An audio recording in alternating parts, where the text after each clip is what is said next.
Équipé, tu as 4 minutes pour nous présenter ton projet. Go. Wow. Alors la prise de parole en public, c'est pas que faire des figures ou que bien parler. En fait, c'est un ensemble de choses. Donc moi, je suis coach de prise de parole. Ça fait 10 ans que je fais ce métier et j'accompagne aussi bien des étudiants que des professionnels pour qu'ils se sentent plus à l'aise pour prendre la parole en public. Je me suis formée au théâtre en France et en Russie, donc j'arrive à venir avec plein d'exercices différents et de méthodes différentes. Et j'ai fait également partie de l'aventure de la création de TEDx Clermont. Qui connaît TEDx? Ouais, super. Donc en 2014, j'ai fait partie de l'équipe des bénévoles pendant 4 ans, 4 belles éditions de TEDx où j'ai été coach des speakers.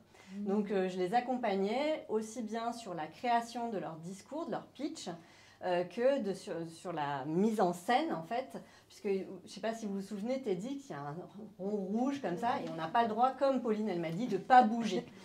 Donc c'est très difficile quand on parle pendant 18 minutes. Moi pendant 4 minutes je peux le faire, mais 18 minutes sans pouvoir bouger trop les jambes et tout ça, c'est un peu difficile. Donc toutes ces techniques-là, je les ramène pour pouvoir accompagner au mieux les personnes qui ont envie de se sentir plus à l'aise pour parler en public. Encore une fois, un étudiant qui doit passer un entretien, qui doit préparer une thèse, un professionnel qui passe un entretien et qui veut aussi parler en public, peut-être pour le mariage de son frère. Voilà, donc j'ai plein de publics différents.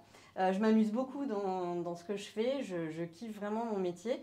Et je le fais aussi bien à Clermont-Ferrand qu'à Lyon, puisque je suis originaire de Lyon et du coup ça m'arrive aussi de me déplacer.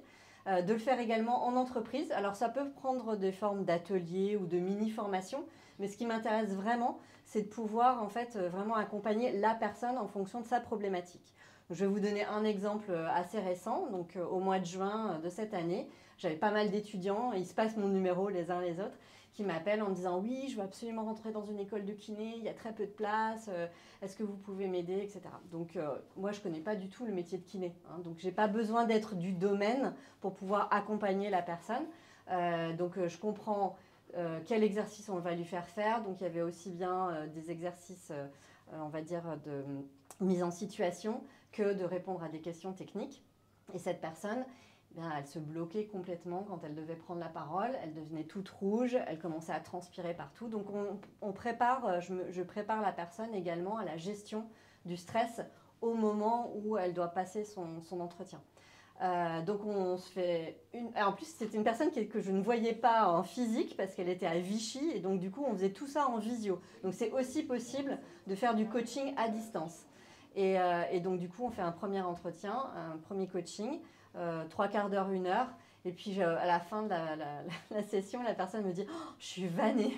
Ben oui, parce qu'en fait, c'est un vrai exercice que de travailler sur des points sur lesquels on n'a pas l'habitude de travailler.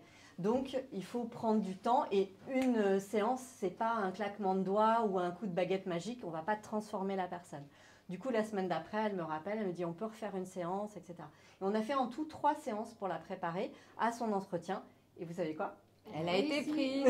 Voilà. Donc ça c'est ce qui me fait vibrer en fait. C'est quand les gens ils m'appellent, ils disent c'est bon, je l'ai eu. Et ça me fait super plaisir. Donc du coup, j'essaye vraiment d'accompagner la personne au plus près de son besoin. J'ai aussi des professionnels, des gens de chez Michelin par exemple, qui m'appellent et qui me disent « Oh là, j'ai une présentation devant un comité de direction, c'est que des gens avec des barrettes, comment je vais faire pour m'en sortir ?» Sur des présentations très techniques autour du pneumatique, autant vous dire que je ne suis pas une spécialiste. Et bien si, on y arrive. Et donc on travaille aussi le PowerPoint de la personne ou le Canva, pardon, merci Pauline pour le timing, tu vois, je parle trop.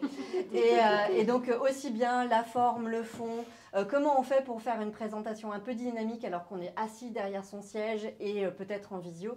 Donc tout ça, je peux aider, bien sûr, si vous avez des besoins ou si vous connaissez des personnes qui ont ce besoin-là. Je vous remercie de votre attention. Merci beaucoup.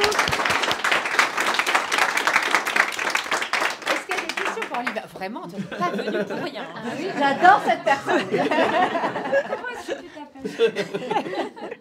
Je m'appelle Cléa et je fais partie. Désolée, oui, c'est très.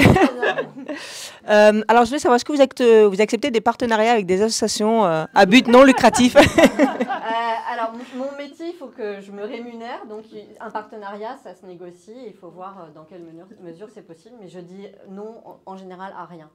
Très bien. Sauf si c'est pas dans mon domaine de compétences. Alors moi, je vais compléter je m'appelle Axel, je vais compléter la question de Cléa.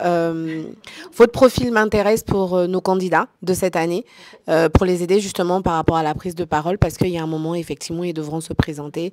Et je pense qu'à ce moment-là, votre soutien serait vraiment d'un grand soutien pour nous. Voilà, parce qu'il y a beaucoup de travail derrière, donc voilà, on va continuer juste au moment de l'apéro cet échange. Avec plaisir. Premier rendez-vous. Est-ce qu'il y a une question? Alors, ouais, je l'amène là-bas. Bon, je vais passer du bon côté. C'est qui? C'est toi? C'est qui la question? Ah, mais alors moi, je vois rien. Qui a levé la main? C'était moi. C'est toi? Ah bah vas-y. Je voulais juste savoir où trouve-t-on Olivia? Où trouve-t-on Olivia? Là, tout de suite. Sur les réseaux, donc ma société, oui, je ne l'ai pas précisé, s'appelle OCAP Consulting, OCAP, comme Olivia Carasso, mon nom de famille, accompagnement personnalisé. Et j'ai des cartes de visite que je peux vous donner avec grand plaisir au moment de l'apéro. Super, Est-ce qu'il y a d'autres questions? Moi, j'en ai une. Tiens. C'est quoi, enfin, il y a souvent des gens qui disent j'ai peur de prendre la parole en public. C'est quoi la principale raison de la peur de prendre la parole en public? Est-ce qu'il y en a une qui ressort souvent? C'est plutôt à vous de me répondre. Qu'est-ce qui vous fait peur quand vous prenez la parole en public? Cléa, quelle est ta peur de parler en public? Non. Non, de mon expérience à aider justement à la prise de parole par rapport aux candidats qu'on fait, c'est l'image qu'on a de soi-même et celle qu'on dégage par rapport aux autres. C'est pas du tout la même. Donc moi, j'avais une vraie question. C'était une vraie question. Oui. Je complète une autre question. Donc vous avez dit que vous faites ce métier aussi sur Lyon, mais est-ce que vous êtes principalement basé à Clermont? Oui, je suis à Clermont. D'accord, très bien. C'est ce juste que je que j'ai de la famille à Lyon, ça me permet de me déplacer et de ne pas avoir de frais de déplacement quand je dois accompagner des entreprises ou des particuliers sur Lyon. Je voudrais savoir si tu as déjà coaché des élus ou des futurs candidats pour... Comment tu sais? Parce qu'ils doivent prendre la parole en public. Oui, Ouais. j'ai eu un coaching de maire pendant 2 ans dans la région. Je D'accord. ne citerai pas la commune. Et donc, il va se représenter sur le mandat 2026. Donc, on va voir ce que ça donne. Ok, très bien, merci. Merci beaucoup. Est-ce qu'il y a une autre question? Très bien, du coup, on est parfaitement dans le timing de 8 minutes. Merci, Pauline. Merci beaucoup. Et donc, Olivia sera à votre disposition au moment de Avec l'apéro. plaisir. Merci beaucoup. Ah oui, reprends le micro.